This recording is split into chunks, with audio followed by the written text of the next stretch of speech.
Hello, guys and gals, me Mudahar, and I got the Coomer game, ladies and gentlemen. Yeah, this is a game that I bought purely because of the controversy around it.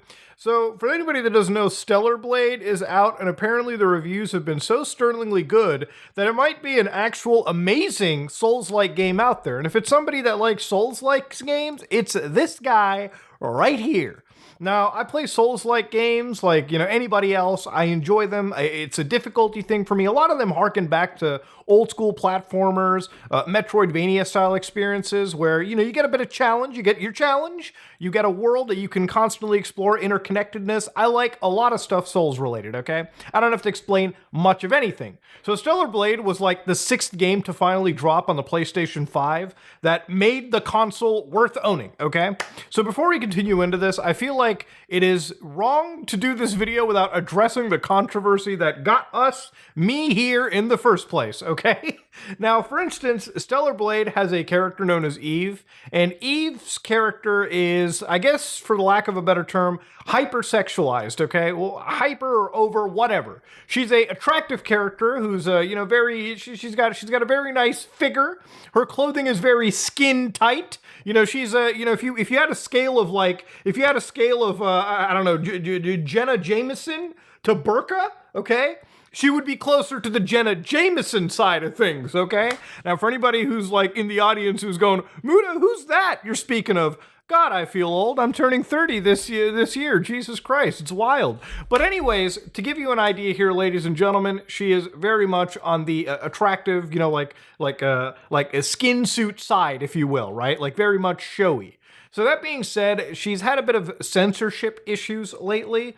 There's been a bit of a situation where apparently her clothing might have been censored in a day one patch. Apparently she was wearing like a bunny suit or like a sort of like a bikini suit almost, a onesie, where like instead of, this section being a little more visible, they'd apparently put like a shirt under her after a patch. Now again, I have the 1.0 version of the game, okay? But this issue is not so relevant to me that I'm going to uninstall the game, reinstall the game, and do like play-by-play checks to make sure the character outfits haven't been censored. I'm just gonna leave you to explore the internet to figure this out for yourself, okay? Now, that being said, there is an issue of advertising and false advertising too. If you show these suits and you kind of sell your product on a premise that it is uncensored, untouched, then I think you should be putting uncensored material in it. I think for games media out there, it's kind of weird that I've been seeing in the last month that this game was a little bit childish and overly sexualized, when in reality what I'm seeing here isn't that different from something like Bayonetta. And of course, let's not forget, this is the same media that talks about how Hades 2 needs the kind of hot we need right now, where people praise these companies for making super hot characters, but then other companies get demonized. I have to censor this image from Hades 2 because one of the characters is literally just naked, like actually just straight up naked. Like you can see muscles, you can see like actual like tits hanging out, and of course they had to have hair basically cover the nipples, all right? It's straight up just nudity, okay? There's no like character like clothing, it's just actual nudity. But of course, it's also the same media that rates the sex scenes from Baldur's Gate 3 from best to worst. Again, this is part of like the weird hypocrisy sort of floating around. It's okay for some games to do it, not okay for some other games to do it. It's not really the biggest deal, all right? Now, personally, I prefer works from an artist stay uncensored, okay, as much as they can be. I come from a day and age where playing games like Manhunt 2 was difficult. You had to run through patches. You had to modify the game to get the full gore available. It wasn't like you had the PC version finally come out like, a year after release where you could get the uncensored, unfiltered view from Rockstar Games themselves, right? So I'm kind of a proponent in uncensored material. I also think when I see the M rating on the box, just treat everyone like an adult, okay? Give us the actual M-rated material. Now, at the end of the day, if there is sometimes a shirt that's patched into a game, if it's like a really tiny, tiny touch, remember, Eve is still very, very attractive and sexualized in this game, it's not the end of the world and it's not going to make me stop playing the game. I'm here mostly for the gameplay and the story and whatnot. The attractive nature of the character, unless it's like a tonal complete shift, which is not here, that's not the biggest problem. Now, of course, the other bit of controversy we need to be talking about is the hard R. Yeah, so apparently there was a wall in this game where a graffiti had been spotted, the hard R shop. Now, I just want to say with the added context of me playing this game, the hard R shop is actually, it doesn't seem like there's a hidden clans meeting at the actual like Shift Up Studios. If anything, that graffiti hard has been spotted in so many places in the prologue of the game.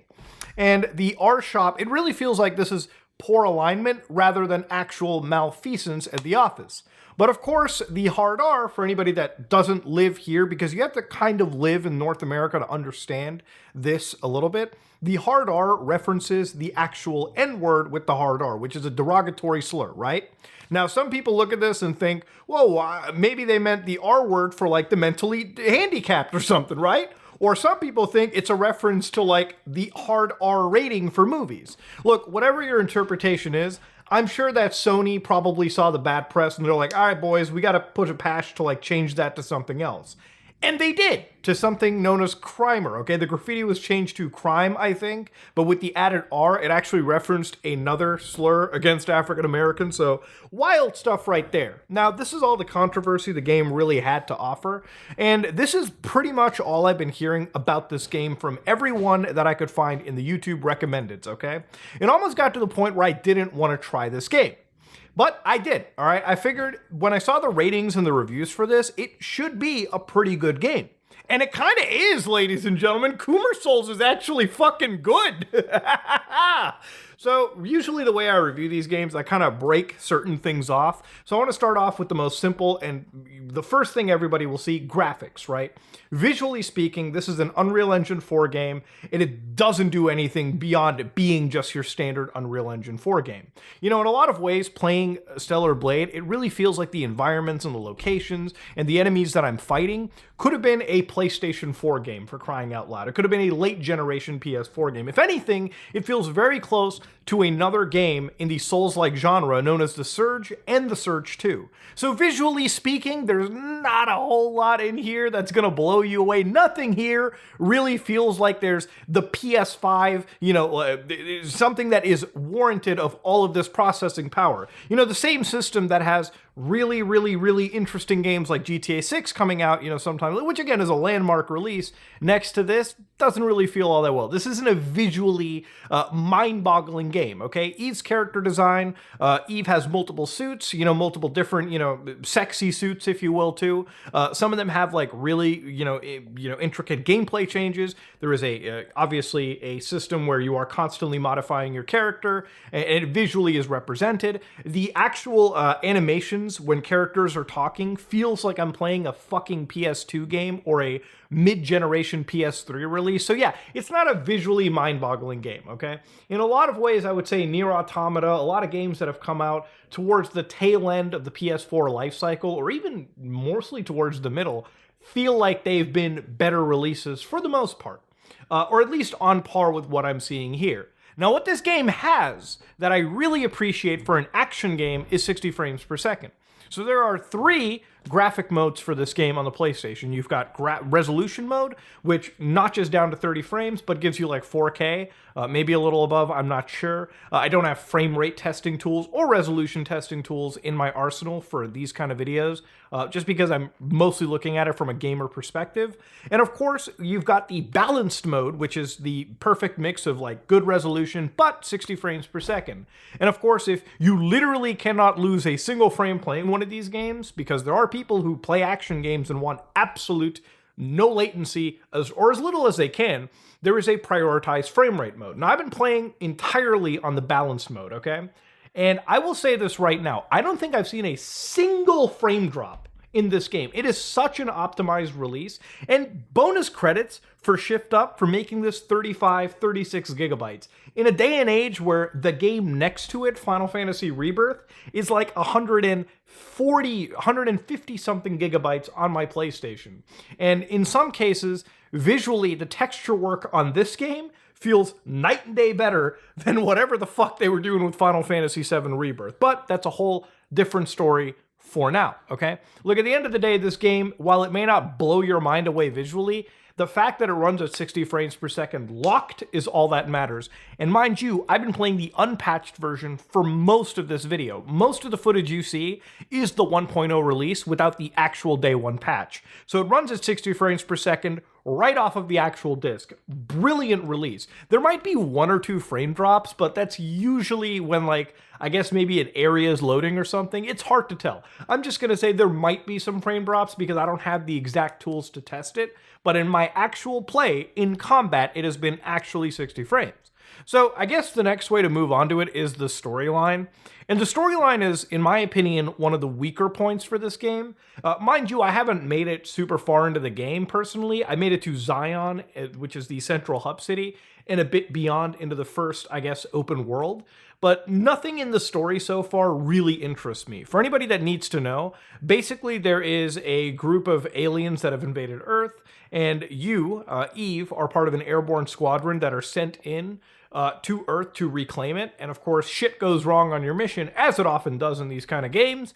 And you basically meet up with Adam, all right, Adam and Eve work together to go to Zion and make sure that humanity can take back its planet, all right? So yeah, the writing is a bit on the nose. It's not that super exciting. But to be fair, playing a Souls-like game, I don't think I've ever played a Souls-like game that has ever blown me away from a story perspective.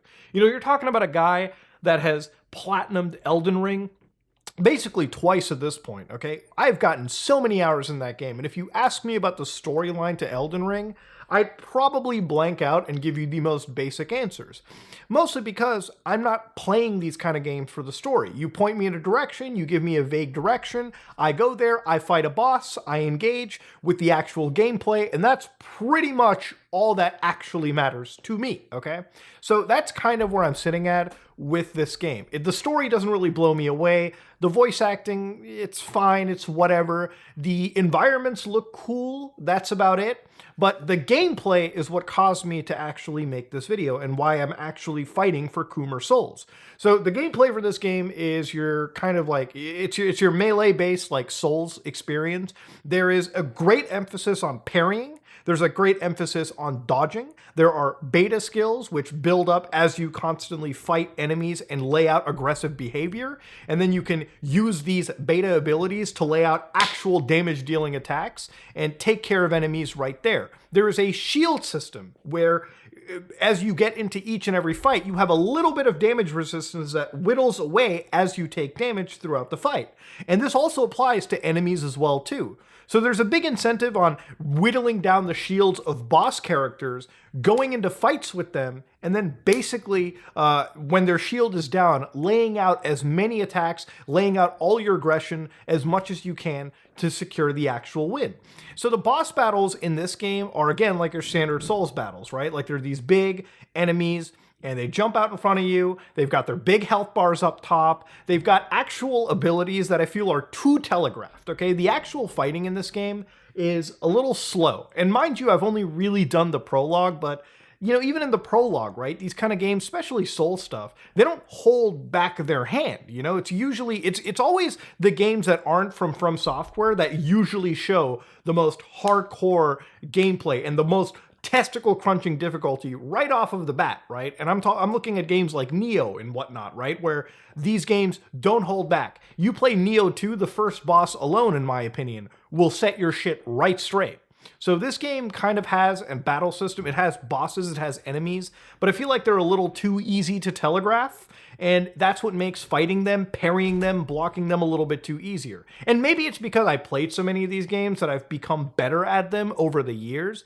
But that's just one thing that I kind of picked up on. And speaking of difficulty, there's actually 2 difficulty modes in this game. They have the normal mode, which is what I'm on, and then they've got like a story mode, which is designed for people that aren't obviously good at these games, you know? And I think that's great. I think it's awesome to have like a story mode difficulty, because some people just want to try these games out, but they don't want to fully commit to the difficulty of them. Or some people have like actual disabilities, and maybe they need the enemies to be nerfed a little to match their level, right? To match their own disability. And I think that's fine and dandy. It doesn't really hurt anybody's experience. The enemies are a little less aggressive. They obviously deal less damage to you, and that's what the easy mode is there for. It's for people that need the game to be just a touch easier so they can actually see the credit screen, okay? And I think that's fine. I think that's awesome. Normal mode exists for guys like us and gals like us who have actual experience in these games, and I think that's absolutely fine. So beyond all of it, the actual combat itself, there is a gear system, there is an upgrade system. This is an actual full-on RPG experience, right? Like, this is an experience where you're trying to optimize, make a better build, and by the time I got to Zion, they started giving you ranged attacks, and there's still more trees that are still locked behind. The game works with the traditional XP system where you're gaining XP, which gives you skill points, and then you can convert those skill points into unlocking an entire skill set tree. To make the game a little bit even easier for yourself, the game gives you your standard potions that refill after every bonfire you go to, but you can purchase more and more as you're playing through the game. That some serve like life gems that passively give you HP over time, and some are just like big giant pots of health, which just add to making the game a little more easier or more balanced, or in some cases allow you to explore a little bit more before you have to go back to an actual bonfire and rest. And that's ultimately where the gameplay sort of comes out into, right? Like, it's a fun piece of game. It has puzzles here and there. You know, sometimes you have to find an item that gives you like a piece of code, or you have to look at a clock tower to figure out a passcode, insert it somewhere. So there is a bit of stuff that breaks up the running around, makes you do a little puzzle here and there, and kind of keeps you, I guess you could say, refreshed playing a title like this. And that's really all Stellar Blade comes out to. It's not a game where I could say if you're buying it for the story, it's worth it. It's not going to be that. It's definitely not a story-focused game, and nor would I even promote that in any capacity. It's not a game that pushes the visual boundaries. I wouldn't say that. It's just a game that is a really good Souls-like experience. If you're somebody that really likes an aggressive Souls experience, where, again, you're incentivized to lay the damage out, and of course, be tactical in how you take stuff, and it really, really promotes people that are on that frame-perfect block, parry, dodge accuracy. This is what that game is entirely there for. It's enough to a point where it feels challenging, but I don't think it's to a point where it feels annoying. You know, you're gonna probably die to a boss like 2 or 3 times, but by the 4th time, you'll probably pick up on all the telegraphs and everything, and you will actually feel like you have learned, you have succeeded against a boss, and the game doesn't just keep crushing your cock, doesn't keep crushing your head against